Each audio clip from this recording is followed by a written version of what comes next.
welcome to part 3, hopefully the final part of this Yamaha BB3000S, which was meant to be a setup of a bass guitar. Ended up being an adventure, shall we say. Yeah, adventure. So let's get right into it.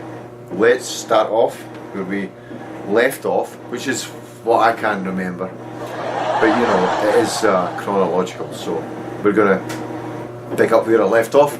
Let's get right into it. Let's see if we can finish this puppy up and get it playing and get it sounding beautiful again and bringing it back to life and revitalizing this gorgeous bass guitar.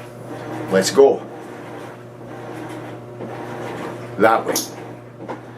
Before polishing, I'm actually just going to do this in situ. I don't need to take this off to polish it. So this is before, okay, and after. Bright as a button. Lovely. Oh, sorry. Some of the tarnish didn't come out, but that's okay. You know, the original part, so we're keeping it, even although it doesn't quite jive with the other brass stuff on it. So yeah, even got underneath the button there. It's looking good. Quick visit to the dollar store. I get myself some toothbrushes for scrubbing purposes on the on the brass there. Some Rubbermaid containers for holding and soaking shit that doesn't melt plastic. Some mechanical pencils. And I did buy a bunch of straws too. Paper straws, of course. And it cost me $6 for all that. And then I went to the guitar centre, which is right across the street from me, and got myself a capo for setup because my old one broke. And all they do is sell guitar capos, but I got a big one that will conform to neck radiuses that I work with, and that'll do the trick. And it cost $20. So I spent a third of the money in the dollar store and got all that shit, and spent $20 in the guitar store. So there you go. Okay everyone, look at this. Some clown, as I suspected in the first video, has glued this fucking thing on. Oh, sorry, bad word. And I got to scrape all the glue off. I'm the lucky guy afterwards who gets to do all this crap. This is jiggered, man. I'm gonna have to, I don't want to put it on a belt sander or anything like that, or file it. I want to get this stuff off in the most unobtrusive way I can. So I'm gonna need to remachine this part anyway. This has been sitting, sorry, in CLR for like 4 hours and it's still gunked. Godzilla poo, man. Godzilla doo-doos all over the place. Look at this. Oh my god, I'm going to have to soak this overnight. It won't do any harm, of course. Look at this. This is disgusting. Oh my god, it's like snot. Alright, this goes back in the CLR. I'll clean off this. I always use a piece of recycled oak. It's not recycled, is it? It's what's the word? Something. Rehabbed oak? No. Reconstituted oak? Oh god, what is it? I can't remember. Anyway, it's not important. This goes back in here. Well, it is important actually, because I don't want people to think I'm killing the Brazilian rainforest, you know. Oak, I don't think oak grows there. But. And we'll go on to some other parts and see what we can do with them. The bridge. I got some Brasso poop on it. A big dollop of Brasso poop. And first I'm just going to sort of get it even around the brass. Alright, and we're going to... Yeah, look at all that black goop coming up. That's all, I guess, oxidization, right? All you chemistry buffs out there. Look at that. Yes, gnarly, man. I should be wearing rubber gloves. I should be... I don't know where they are. Where the hell are they? Oh, yeah. Buy more. get all that. Use a toothbrush right now. Using a toothbrush, my dollar store toothbrush. Hey, you can't knock that, man. You cannot knock it. Get the medium type too.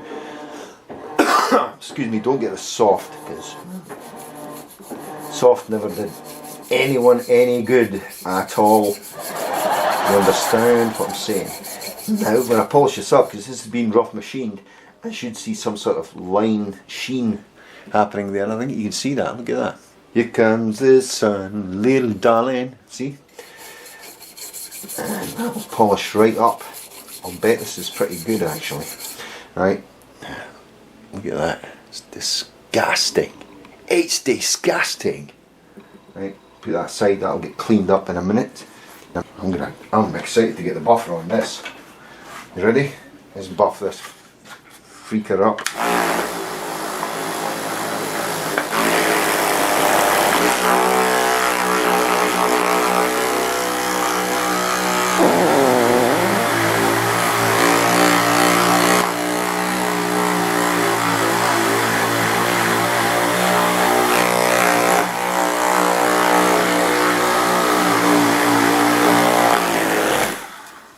Crap that came off that, man. Ooh. Good job I've got some washing on, and most of that's buffing pads. Look at that. Isn't that nice? Oh my god, and it feels beautiful. Beautiful. And it's nice and flat. And we're ready to do the other side. And by the time I come back, I'll have had all these things done, because that's the process. Apart from the one that's got is muntered with glue, you know. But anyway. Well, as you can see, we're coming along nicely here. Here's a little tip though, okay? When you're cleaning a bridge, especially this type of bridge, like a fendery type style of bridge, get some piece of reclaimed oak, reclaimed oak, nice hardwood, some sort of hardwood, right? And screw this SOB, I was going to say SMB, but that's a network protocol of some sort. Don't worry about it. And screw it in to the wood. Okay. It's on there. Right, so once that's done, now you can do everything and it won't slip away like a tool. You know. So you can just do that, you know, with fine polish, not fine polish. Beat the shit out of it. Whatever you want to do. Here's how I ultimately like to polish though. I take one of these, right, and I take this and I totally beat the shit out of it. No, I don't actually, that was a joke. So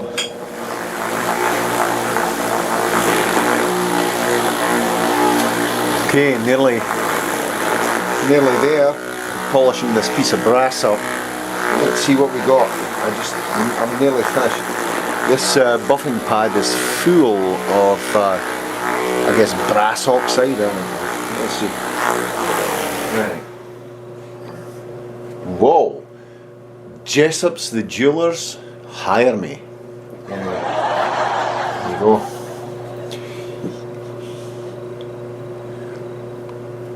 Like frickin' new.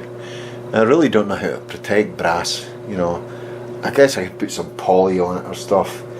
You know, it's going to flake off. You just need to keep cleaning it, that's all. So maybe a year from now you take it off, do it again. I don't want to put anything on this. It's too beautiful. Isn't that gorgeous? Wow, man. Cool. Looks brand new. On to the next, eh? Oh, ooh, Brasso's nasty. Hey, when did they start adding ammonia to Brasso? Has it always been there? Man, this smells like a fucking badger's diaper or something. A nappy. Oh, let's try and polish this bogey up. Yeah.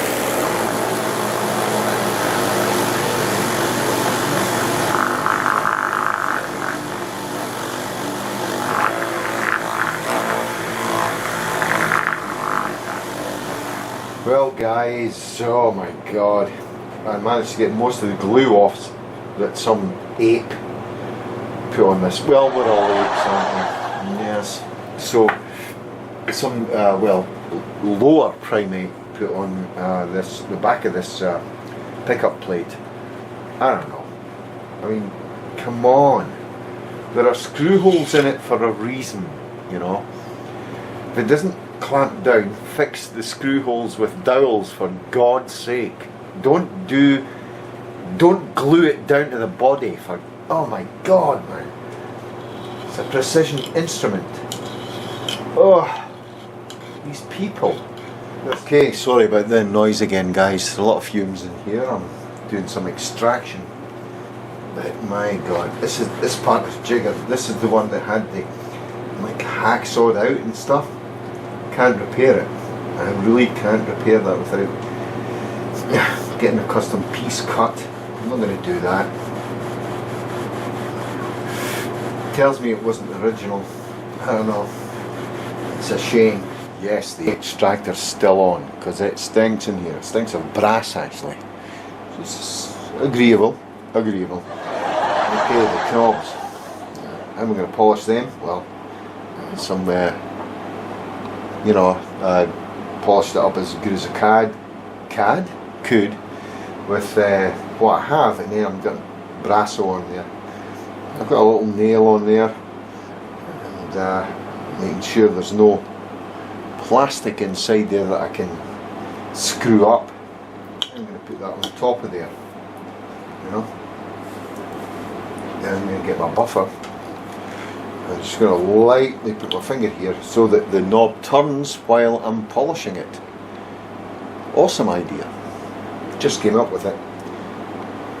I used to use a different method and it was crap. This one's really good.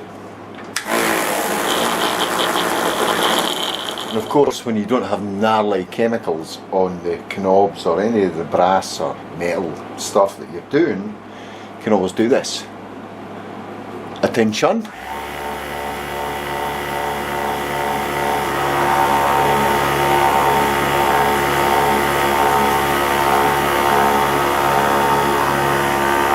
Saddles. So using the same nail as I did the knobs with, I'm just going over it with extra CLR right now. And let's have a look.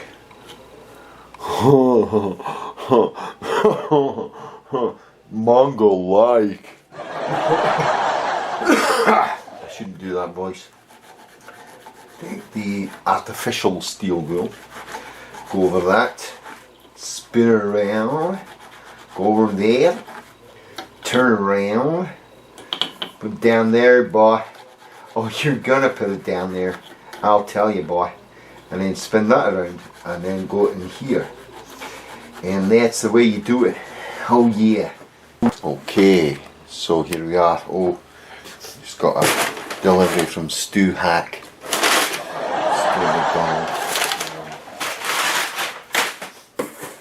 At last Friday night, and I have my 25k potentiometer. Of course, dumbass me in the last episode said, well, why is it 25k?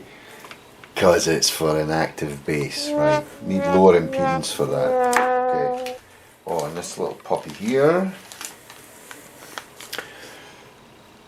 That's to a 4mm hex wrench for truss rods, for the hot rod truss rods that Stu Mac sell, and a routing bit to route the channel for the truss rod, and of course a truss rod, because I'm going to be showing how I make my necks at some point. So, and I'd worn out the other router bit, and I'm making a new neck right now, so, and videoing it, so we'll be able to see that. It's a two-way truss rod right here that fits in the neck. Cool. We got that. That's good. Keep the invoice, and they always give you a nice little brochure, of which I have about 26 of these now. That's cool. That's good for accounting purposes right here. And of course I'm left with a handy dandy box that I can reuse. I don't throw these out, I reuse them. Indeed. You reuse these, you know. Stoter. Anyway, I'll clap actually. But here we go. Tip. Now that thing is going to move again. See? I clamped that and it's moved. My God, I'm having a rough day, a rough week, a rough year, a rough Millennium Falcon. Millennium Falcon hell. No, I didn't say the F word. I said another word like it. Okay. We'll take that out. Jig that about. And note that nothing will ever go where you want it to go. You know, when you're doing this sort of endeavour. It just doesn't happen. You know. So you got to be real patient. And let's try again. Alright. Tin the tip. Tip tinned. Nice big blob. Not a big blob actually. Small blob, and keep the heat on. Release, keep the heat on. Right. Wait till it melts in. It's nicely adhesing. See if it's nice and shiny like that.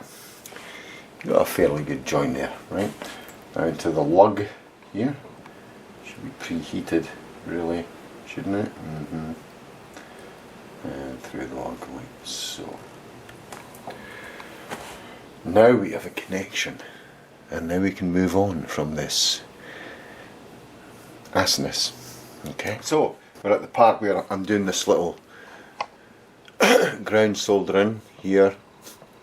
I've got the middle piece of that pickup going to the correct place there, and here's the reason why I don't put huge gobs of solder all over the case, and I use a little spacer there, link, a link, is because I don't need to put more gobs of solder all over the place and increase the heating time of everything.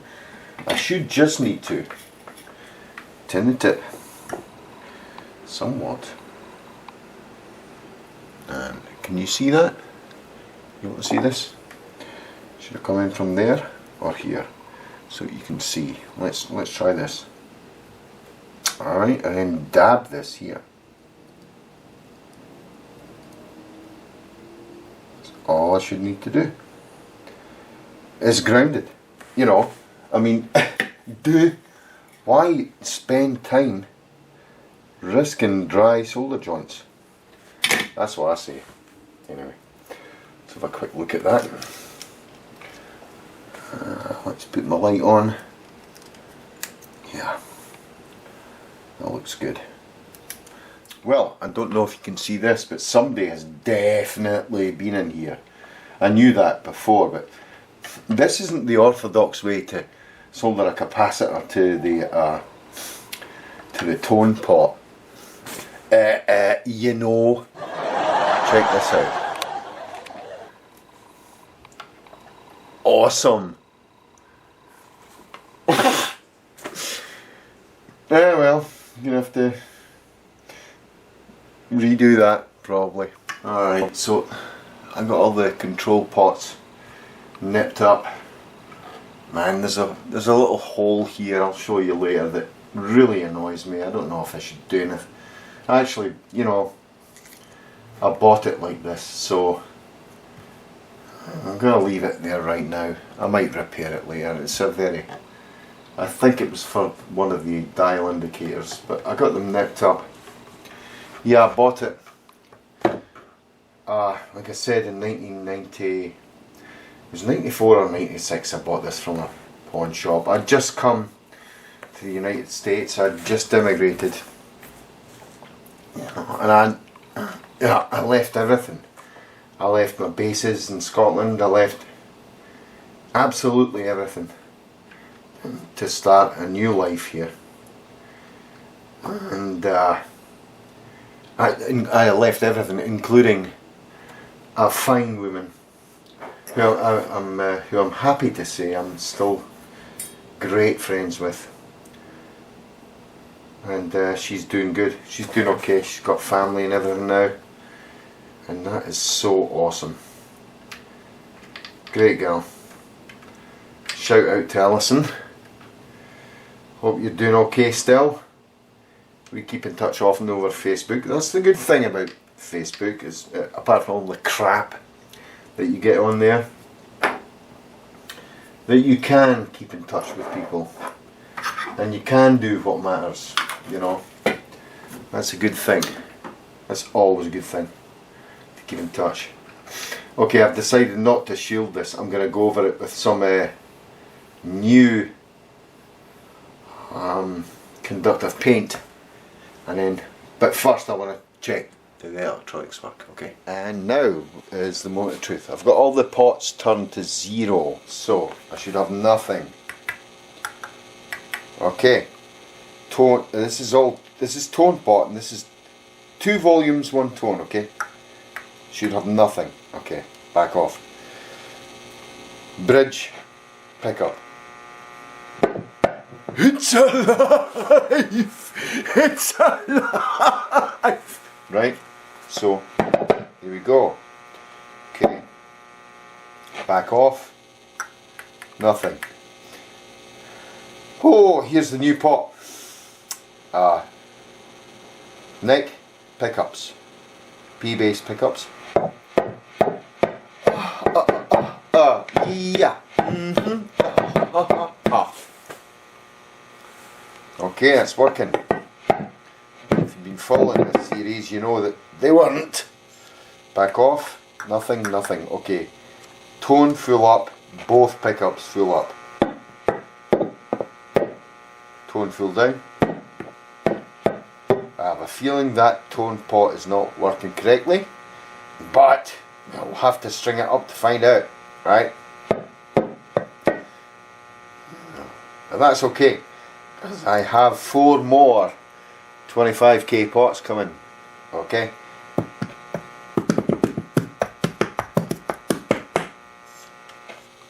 Turn it down. Oh, nothing. Oh, thank you, Lord. Thank you, baby Jesus. Sorry, I'm just overwhelmed by this. That's great. Oh, there you go. See, absolutely happy with that crap. Totally happy. Okay, let's get the baby back together. Actually, I do have. Well, okay, I'm going to wait to the next segment to tell you this. Okay, right, bye.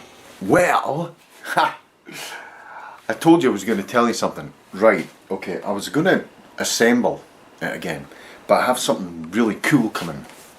You know, that's going to reduce my time workflow, so that, you know, future repairs for people I can get done much faster, and, you know, it's going to be cheaper for them, good for me, you know, workflow is going to be good.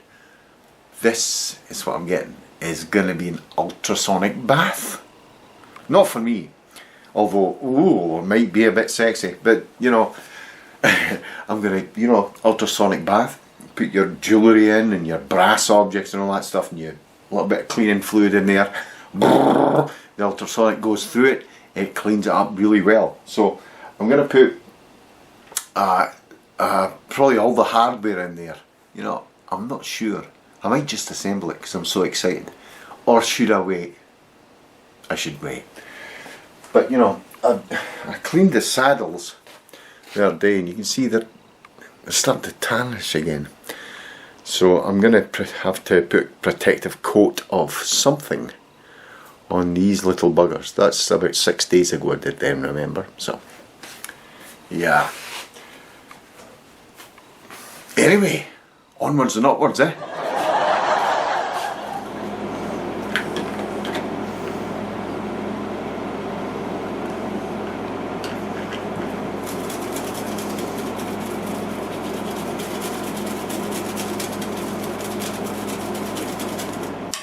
Man, you know what I was gonna do? I was gonna I was going to listen to If You Leave Me Now by Chicago, which is from 1973-74, you know. But I'd probably get a strike on you know, a copyright strike or something for, you know, God's sake. I have to play my own stuff. So back to the stupid depth problem I have here. And there is conductive paint on this. I mean, this just defies logic. I get, you know, some of the parts that came with this. All the parts I took out. These screws in there. These screws are barely that depth, so you couldn't get any adjustment. Oh my god. Holy shit. I don't want this grub screw in the way.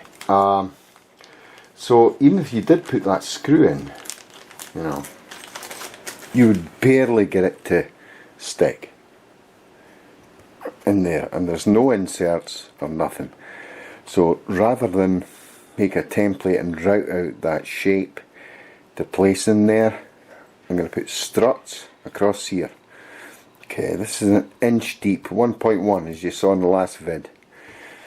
Okay, I'm going to put 1/4 inch struts across here, holes pre-drilled, and this lifts slightly, but it's still not deep enough. I mean, that's a 1/16 it's lifting in there.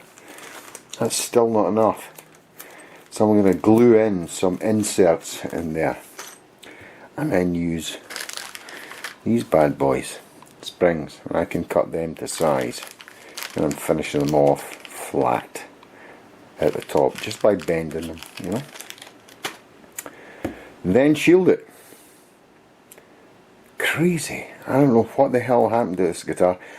Like I said, you know, I bought this a long time ago, and just it played very well, so I didn't even bother taking it apart until it failed. It was failing, and I took it apart, and now I found all this horse shit in it, you know, monk it. So as you can see, I have, instead of routing out the stupid complex pattern that's in there, somebody has been in here, look, because there's no conductive paint here. Somebody's routed out for EMGs, which probably weren't in the original. I'm beginning to doubt all this now. It's still a vintage bass, and I need to get this thing recovered. So what I've done is, there you go, made these inserts out of oak. I'm going to mark that top. That's the top. Okay. This is bottom. Oh, and can I do a B upside down? Yes, I can. Looks like a B, doesn't it? So top and bottom, and these shims or inserts will go in there like so. Okay, and the top one will go down there, and before I actually drill the pilot holes, which would be a stupid idea at this point, I'm going to glue them down, and they're going to stay there glued down like that. Then I'm going to put the pickup in. Then I'm going to get an awl or a punch, a real thin punch, pop pop pop pop, take that out, take the whole guitar over either to the drill press, or trust myself to drill some nice vertical holes in there, I think, instead of, you know, drilling them in situ. But the inserts come out okay. These are oak. This is oak.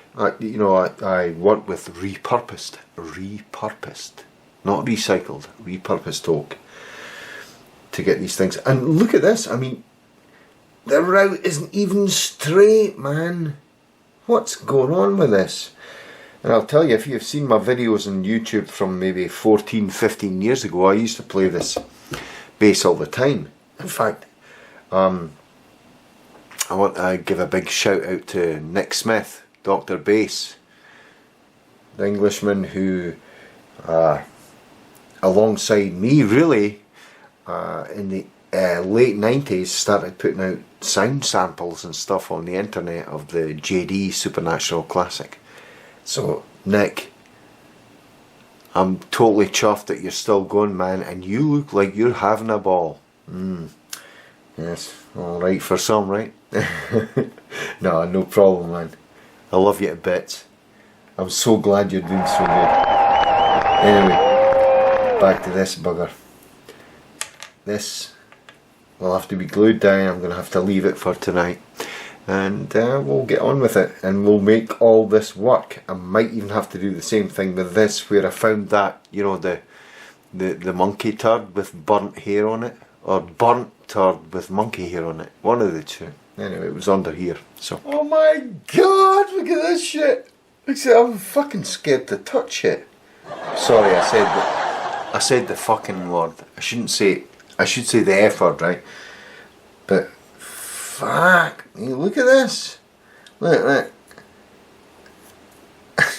This is Yak's amalgamated ball hair. It has to be. Look at this. Oh, what? And then I'm looking under here, and there's holes all over the place.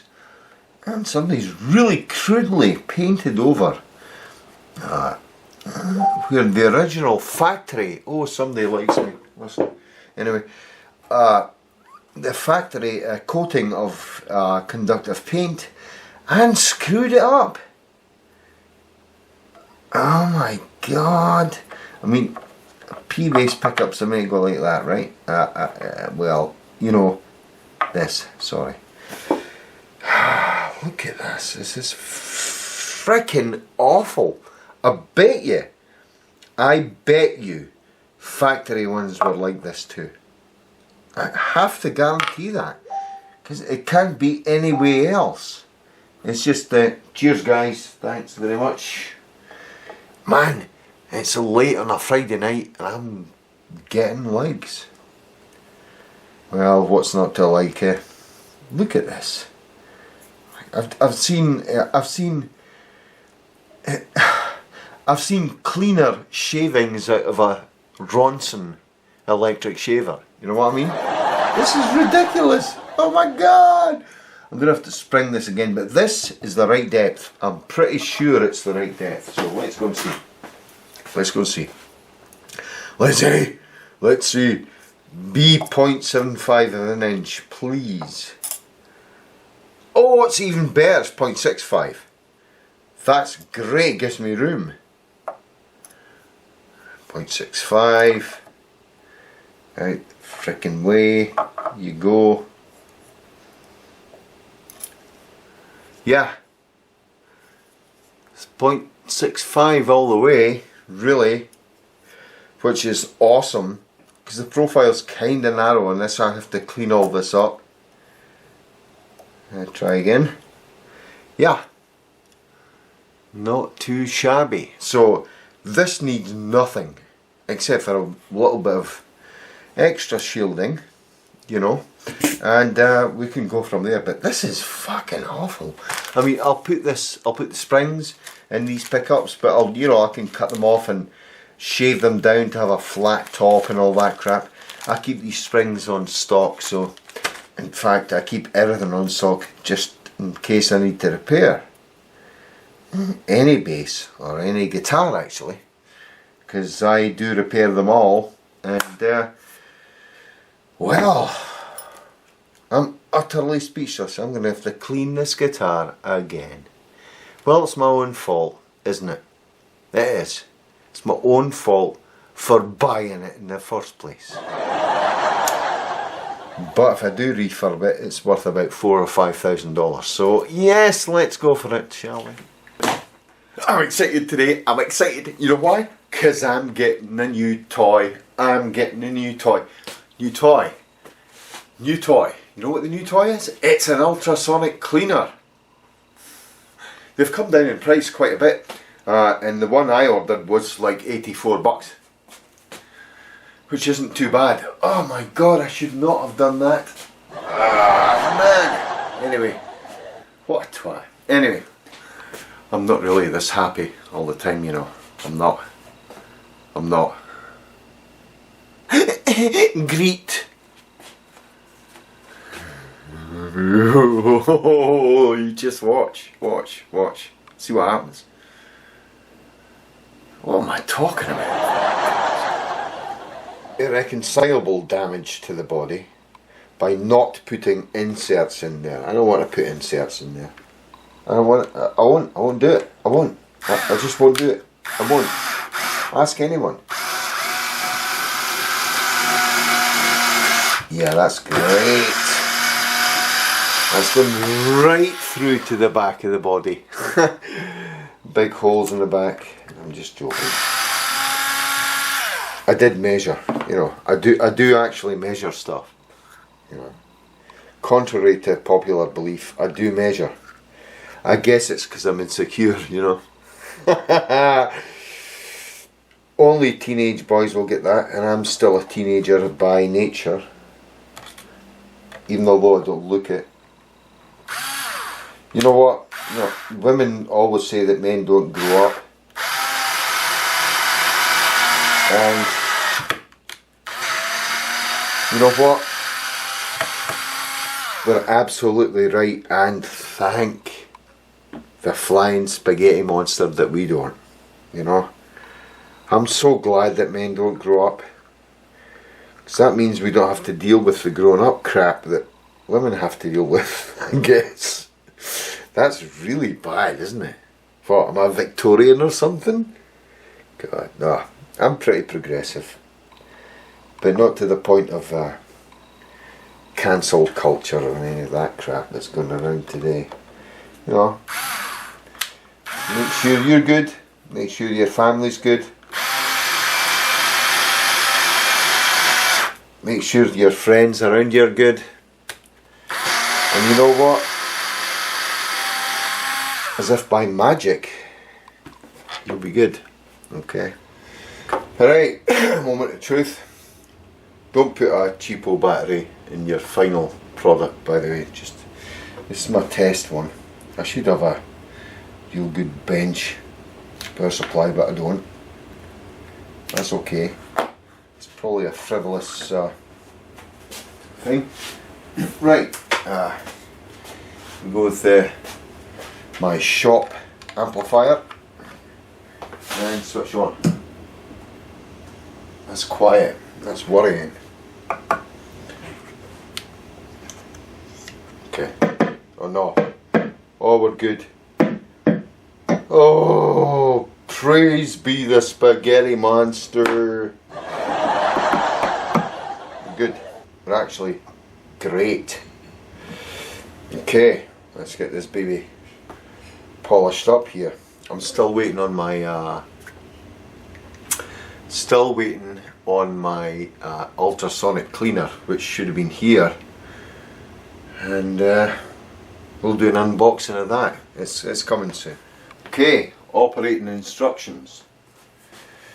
Attention, do not fill with vegetable oil to cook French fries in it. Oh yeah, nah, just joking. It says open lid and fill stainless steel tank water, coronavirus. So let's do that. Okay, fill stainless steel tank water. There you go. Wow, that takes a lot. I'm going to have to go and get some more water. I'm going to put a touch of CLR in here. Like so, you know. And put that crap all on there. A touch more. Alright, let's see what this does. Then it says, digital screen displays default time 180 seconds. Press the on button, the red indicator light on, and machines start to work. Well, I wonder where this came from. It automatically stopped after set time. Then the screen recover to default time and after 3 minutes. Oh, so you can't use it for... Okay, yeah, I get it. You can't... you can only use this at a set period of time. So here, this is what I'm putting in, right? I did polish up the bridge. The saddles are needing a bit polish. So I'm going to try this. And it goes. There we go with the tank. And here's the lid, alright? Lid. They'd love you long time. Okay. I'm gonna try 180 seconds. On. Oh no, oh my dogs are, where are they? Let's see, this is bubbling. Okay guys, hey, I'm back again. I put this to 280, right? So I'm gonna go and sizzle that for 280. I've got the plates, the knobs and the saddles in there. I want to get the saddles even more clean. Let's see if it does it. Just joking, okay? Sounds awesome. So now I've got the machine heads in there. I wonder what it'll do. On. Let's come back and see, shall we? Okay guys, sorry for the noise, bit of washing going on. As you can see, I've fitted the tuning pegs and the detuner, and just a little wipe up here. All fitted and back in place, all nice and polished up, looking really nice. And if we just pan over here, you'll see that I am beginning to fit the bridge hardware. And let's just go through one of those. Turns out I really didn't need to mark all this stuff, I really didn't, but you know, I do it anyway because, well, I'm just kind of anal that way. Okay, so getting just down a bit. These screws have all been lubed and ready to go. There we go, and of course, just like that. Here, this screw, and here. Long screws to the treble end, short screws to the bass end, because of the way intonation works. In there, and then this one goes on here, and you sort of push back on it. I don't know if you can see this, my hands are in the way or whatever. Let me have a quick look, see what's going on there. Alright, okay. And then, as I see, yeah, I'm covering you. It's okay though. And then, little work screwdriver here, and just nip that maybe up a little bit. Okay, again, sorry for the noise, got a bit of other stuff in here. First moment of truth has now arrived, is now upon us. The guitar is fully reassembled, stringed and roughly tuned. The neck now has tension on it. Let's see. I'm going to plug it into my bench amp here, and on it goes. All the pots are backed off and I hear no noise, which is good. Okay, neck pickups. Work. Back them off. No noise. Rear pickup.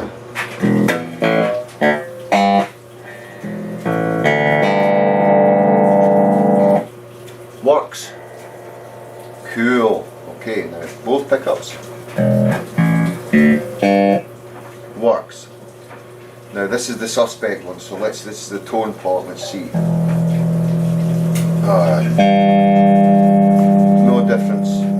Okay, we have a defective tone pot. I thought that pot was not working correctly. When I was tapping on the pickups, I couldn't hear a discernible change in tone. So I'm going to have to replace that. But good look, I got more 25k pots, Alpha Control 25k pots, very high quality. That's going to come out and one of these is going to go in. Alright, so before I do any setup, anything at all, I'm going to make sure the electronics are working correctly, okay? Alright, let's get cracking on that. Hi. Okay, the pot has been replaced and working. Now we're going to do guitar setup, which is what I was trying to do in the first place. Okay, now the first thing we're going to check is we're going to check the camber or bow of the neck. Okay, so I'm going to put a straight edge on it and see if my initial truss rod adjustment was okay. The base is under tension. Kind of looks like we have a little bow there. Let's see. Alright, we have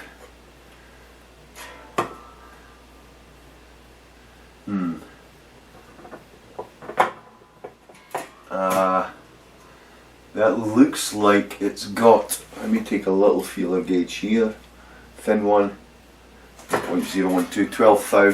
Let's see. I can get under there, not there. So there is a, hold on, actually it's not bad. Yeah, the neck might be a little too straight. Okay, alright. Might be a little too straight. How do you check that? Okay, here's how you check it. What we're going to do, put a capo on the first fret here. Okay. Let's push this down a bit here. Alright. The string height, if I press on the 17th fret here and measure at the 7th, there should be about 20 thou of a gap underneath that fret, and look, that's gripping like hell. It's gripping. Yeah. Yeah. There is a back bow in the neck, so that means I need to slacken off the truss rod. So let me get my trusty hex wrenches and let's slacken off this truss. Just a tad, I think. Not needing to.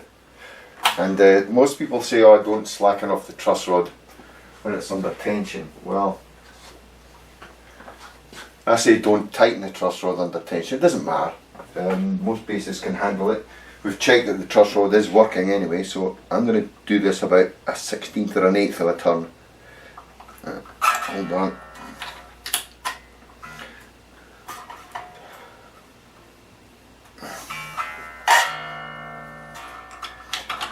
This is stiff. Wasn't this stiff before?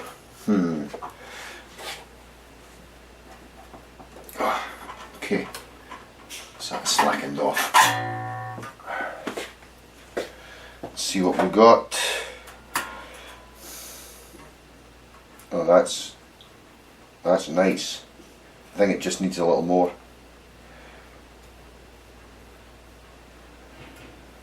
A little bit more.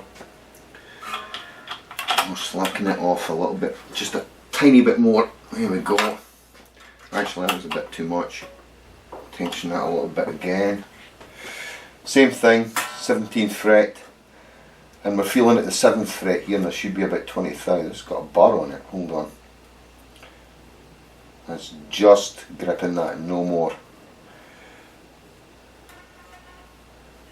Yeah, I think a little bit more. And that should do it. C 17.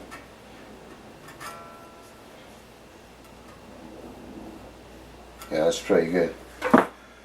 Just stand it upright. Okay.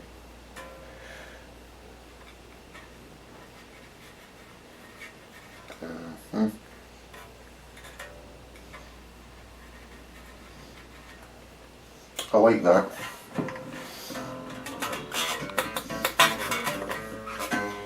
Now, because of that, the strings are going to be a bit high. We're going to measure that.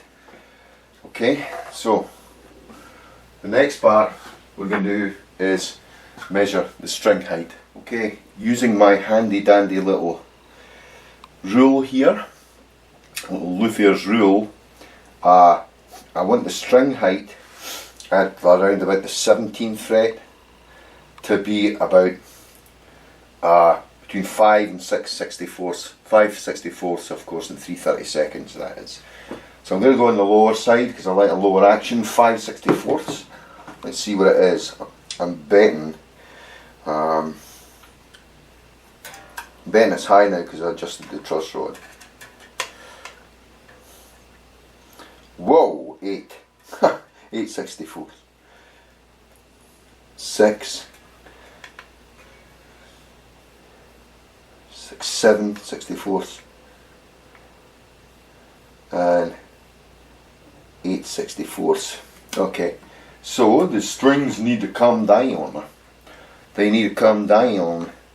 I'm going to start with the E string here, and I'm going to do a 1 1¼ turns on there. See what that brings me down to. 1/4. It's not engaging there, that's it. Okay. Yeah. See what we got there.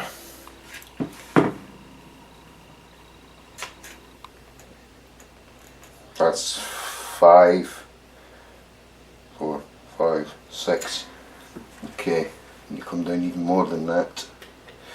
So it's quite high. There we go. And rest in there. And lots of plate. These screws are a bit long actually. I'm going to shred my hands off them. I should replace them. Okay, where are we? It's 5/64, my friend, right there. Okay.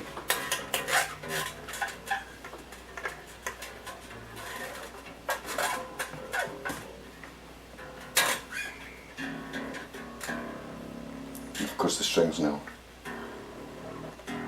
Out of tune now. Okay. A string was high. It's 4, 5, 6, nearly 7/64. Okay, so this comes down to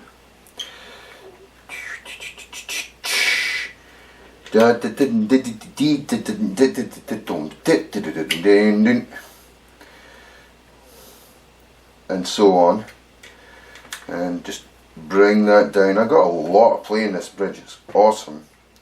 I've got that much play now. And this it's a 10-inch radius neck, so this string's going to be slightly higher up on the saddle. It's going to be slightly higher, but the string distance will be the same. Ooh, that's a bit low. Yeah, I was overzealous there. Okay.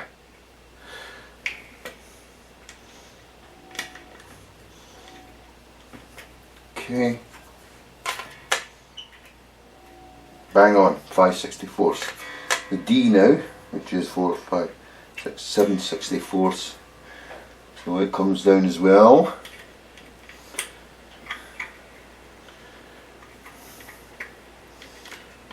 And you should probably be near where the A is actually. I'm just going to slacken that off and re-tighten it there. Bang on, 5/64 there. So let's just make sure that is actually correct. Yep. And last, the G, which is sitting at 4, 5, 6, and 8/64. A whopping 8. So this has to back away off. Way off. Alright, I'm guessing about that. Take this down a lot more. Alright. Yep, 5/64. Make sure that's properly engaged.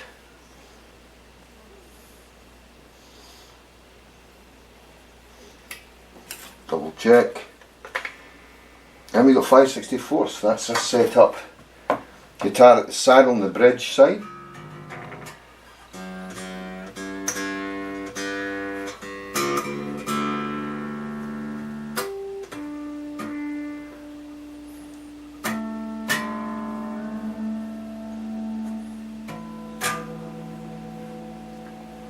Alright, now next one is we're going to do the nut. There should be at the first fret in the nut there should be about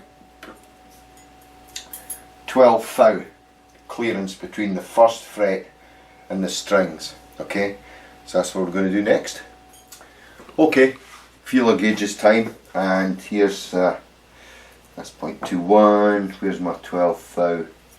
What feels the thinnest? Here we go. This is my 12 thou shim feeler gauge. Oh, that's nice. This nut is perfect.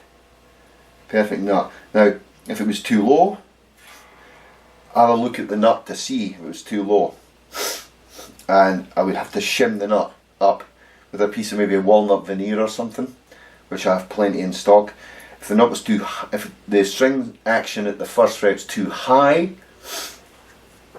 then I get me trusty old nut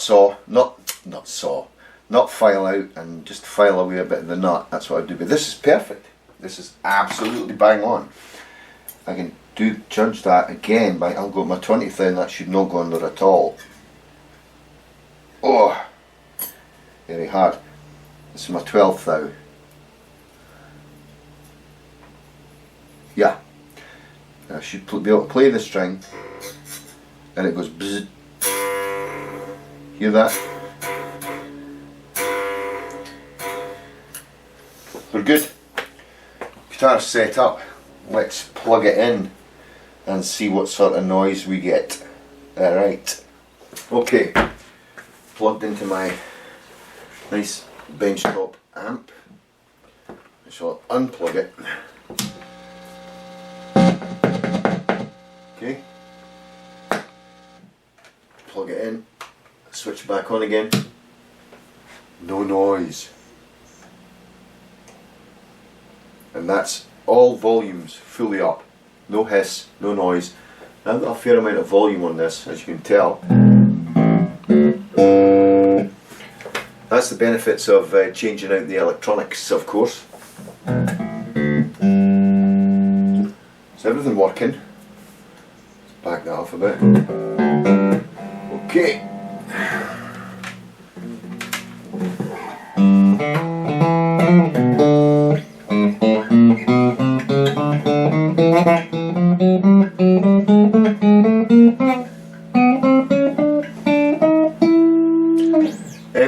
Every fret, every string needs to be played to see if you're going to get any fret buzz and stuff.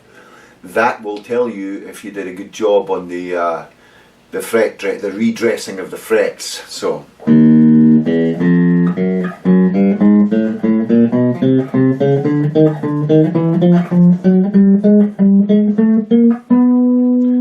so far so good.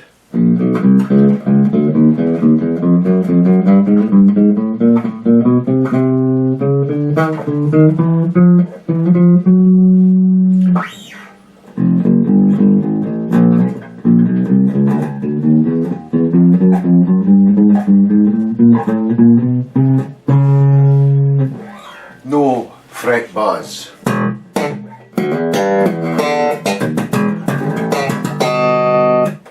And it sounds really good, even through. That's the thing about this bass. That's why I wanted to get this back into a playable condition again and working again, because even through my crappy little 10 watt bench amp, it sounds great, you know.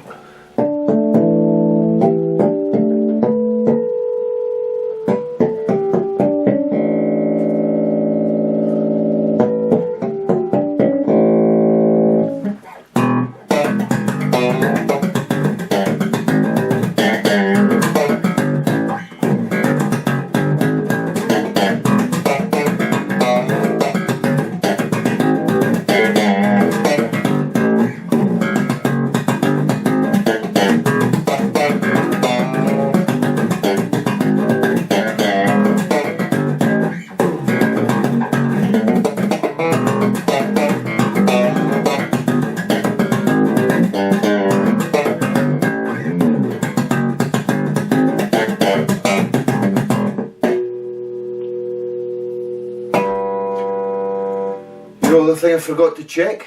I forgot to check intonation. Intonation. So I'm going to go and do that just now. But this is...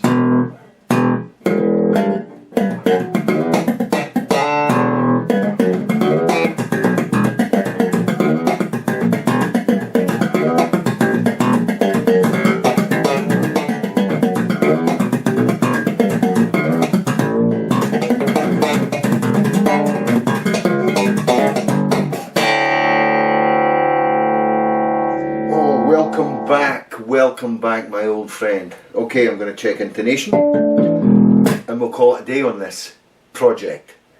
Wow, man, what a project that's been. Oh, and one more thing as well. When I check intonation, I'll check the D tuner.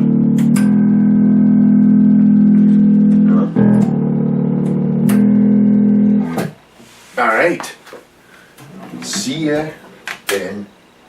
Well, for you it'll be immediately, but for me it's a few minutes. Okay, cheers. So for intonation, what we've got is, I've tuned the bass up. My guess at the correct tuning was bang on, but I was one of those lucky people who were born with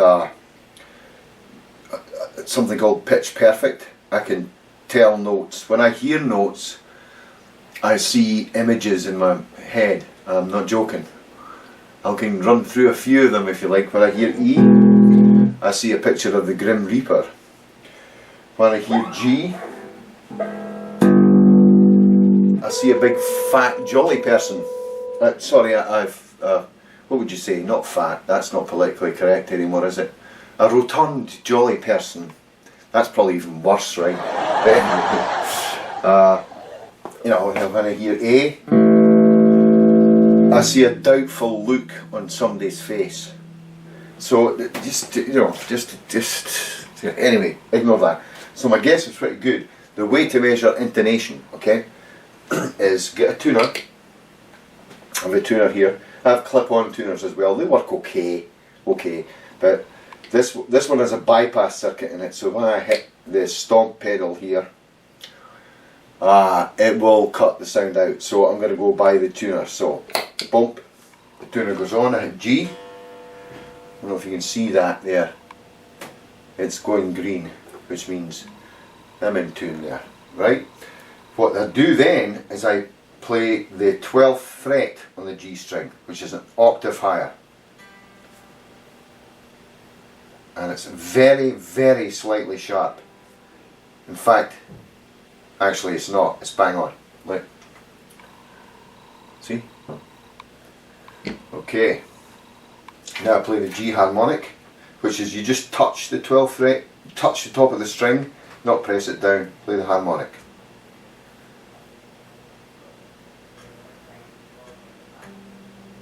And again, bang on. So the G is perfectly intonated. Well, there's no such thing as perfect intonation, but that's a different story. I'm going to play the D now. I'm in tune. And again, perfect tune, and the harmonic, it's in tune. Everything's intonated on the D. The A, okay. Perfect tune. Press down the 12th fret, perfect tune. You're pretty guaranteed then that the harmonic's going to be, sorry. Yeah, it's in as well, and then the E.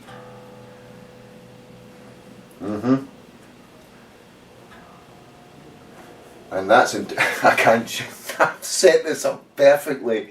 I was hoping something was out so I could show you how to adjust it, you know. And the harmonics bang on. Okay, the way, I'll just show you, the way the intonation is adjusted is with the screws at the back of the bridge there, which increases and decreases the actual physical length of the string. The saddle goes back, the string gets longer, the note gets flatter, and vice versa. So, you know, you make little adjustments on the saddles there until you can get all these three values, the open string, the 12th fret, and the 12th fret harmonic all saying the same thing on the tuner, and you've got perfect intonation, or as perfect as you can get, because there's no such thing as absolutely bang on perfect intonation. You know, you've got, with a fretted instrument anyway, you've got you know, variations in fret distance that are not bang on distances, stuff like all that sort of stuff comes into play. The real true straightness of the neck, the real distance between the saddle bridge and the nut, and all this stuff comes into play, so it's very hard to get perfect intonation. But this is as close as it gets, so I'm really happy with it. Awesome.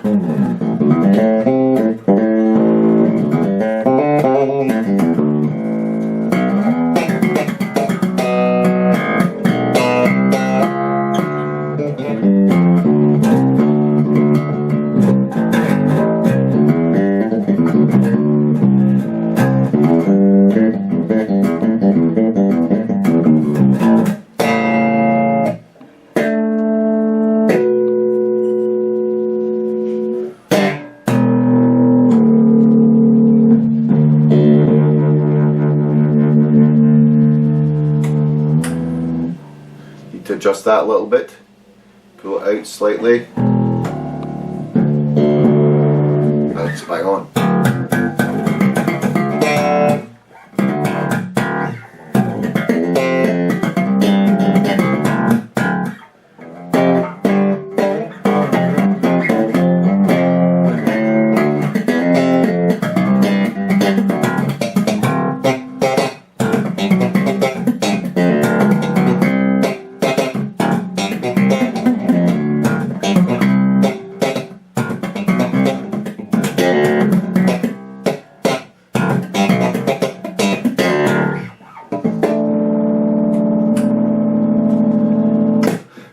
That about wraps this up.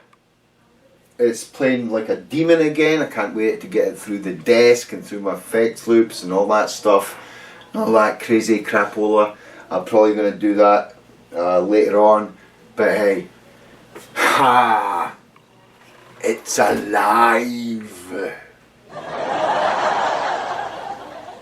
So, it's done! It's all done. Yamaha's done. It's done. Oh, did I mention? The Yamaha's done, right? It's all fixed up. Everything's good. Everything's cool. It works great. The tone pot, I put a 220 picofarad capacitor on it. I might up that value a bit because I'm not getting enough tone dampening. Still sounds very bright at the lowest tone settings. That's incidental. So the bass got a whole clean up, shims put in the pickup joint, all the brass was polished and ultrasonically cleaned with my new toy. Everything, the whole thing, setup of the neck relief, make sure the neck was straight, make sure the string height's straight, is decent enough, sorry, measuring it at the nut, all that stuff was done. And it's playing like a champ again, and I'm so happy. So, you know, I'm going to be doing some stuff with it in the future. But that's the end of this series, and people are on Facebook going, "Oh, well done, that, you know, that was a tough job." Yeah, it was. But it was also awesome fun, fantastic fun to bring such an old bass, well, it's not that old, it's 38 years old, but an older bass back to life with mostly original hardware. I mean, in fact, all the hardware is original. 2 new potentiometers in there, and as you heard before, not a sound. Very quiet. The grounding's perfect, there's no hum, anything. It's just beautiful. It's beautiful. So, no, can you hear a hiss? I can't hear a hiss. Awesome. So, join me next time. We'll have some more interesting stuff coming up for you. Take care, guys. Be good to each other. See you next time. Bye bye. Bye. Bye.